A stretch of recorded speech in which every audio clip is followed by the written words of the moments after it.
The sixth factor, what materials are available for education and literacy? And here, there's the well-known distinction, of course, between education in the language as opposed to the language being taught as a subject, where the language of instruction is, let's say, Chinese, and Tibetan is only taught as a subject. That would tend to support a language a lot less than full education in Tibetan, which we heard about as a problem with mathematics in the last talk. So then we move to language attitudes and policies. So this is the interaction between what Professor LoBianco talked about this morning, that is top-down policies on the one hand, and then speakers, bottom-up, reacting and having agency to create their own implicit standards for language use for themselves and their friends. So the more positive that the government or official attitudes towards the policies, official attitudes and policies are towards the language, then the stronger the language is. Sometimes policies can be overt, that is explicit in the Constitution or in a body of laws. Often policies are covert, that is hidden. And the US is one example of a country with covert language policies where overtly there's no official language. Covertly, one can argue that English is an official language, sort of, but for commerce it's definitely a bilingual country, Spanish-English.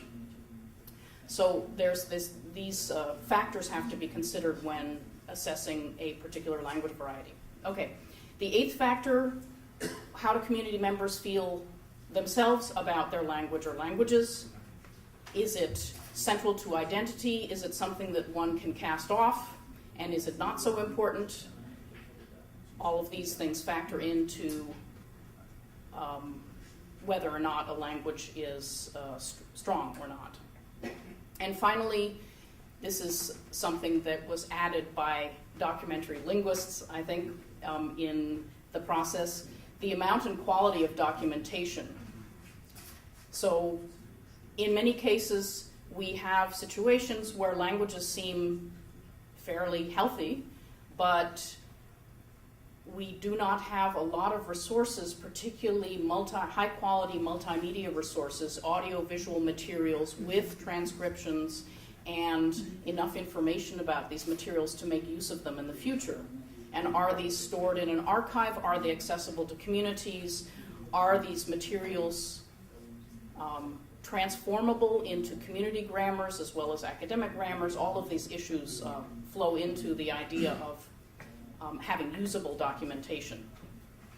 And we have to consider the three primary stakeholders with regard to documentation: the language community itself, the linguists who may be helping a language community, and then non-governmental organizations and how they support these efforts. Okay, so that's the basic framework. It is not perfect by any means. It's for one thing, Paul Lewis in 2006, he tested this framework using data from the Ethnologue, which is a book and online resource of the languages of the world. And he looked at 100 languages around the world, including 4 Tibeto-Burman languages, and simply used the information in the Ethnologue to assess the 9 factors for each of these languages. And he made an enormous table, and this article is available online. And to cut to the quick of it, what he found is a lot of the information, particularly on intergenerational language transmission, is not readily available.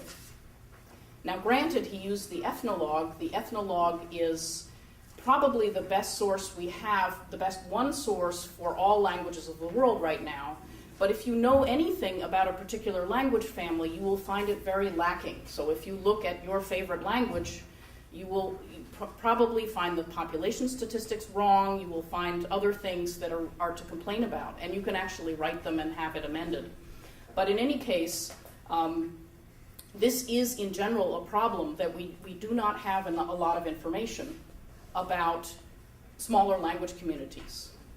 And later on, I'm going to say that this pushes us to want to do lots of surveys, but we have to be careful because surveys take a lot of time and resources, and we don't want to get too bogged down in doing surveys either.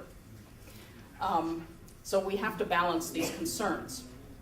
And therefore, both sociologists and also documentary linguists come up with various techniques of doing so-called rapid rural assessment, where it's sort of like an instant survey, and using social mapping techniques instead of official population statistics, which often do not talk about or do not talk accurately about the number of speakers. Again, I don't have time to go into each of these points, but this is something to note of interest for the future. By the way, the ethnologue looks like this for Tibetan. So, Central Tibetan, 1,000 speakers from the 1990 census. You might say, well, why isn't the 2000 census taken? And so on. There's other problems, but we'll just skip over that for now. I want to leave enough time for particularly the recommendations and our discussion. So, moving on to the second area of this talk, I took 3 Tibeto-Burman languages in radically different states of vitality and size. And 2 I know reasonably well, 1 I don't at all. And this, I think it's important to talk about Tibeto-Burman as a family rather than Tibetan, because it's a very large language family with a high proportion of undescribed or underdescribed languages, and with a lot of similarities. And so understanding one cultural and linguistic area helps understand the whole area. So just graphically here, we have Tibeto-Burman on the left, and the double circle means that we're going to look at 2 Himalayish languages, sort of, one is a mixed language, and then 1 Burmic language, sometimes called Lolo, or in our case study here. Okay, so the first case study is the native language of many people in the audience, and I should stress that I'm neither an expert on Amdo nor on Tibetan per se. I have conducted 20 years of fieldwork in the Amdo area, but not specifically on Tibetan.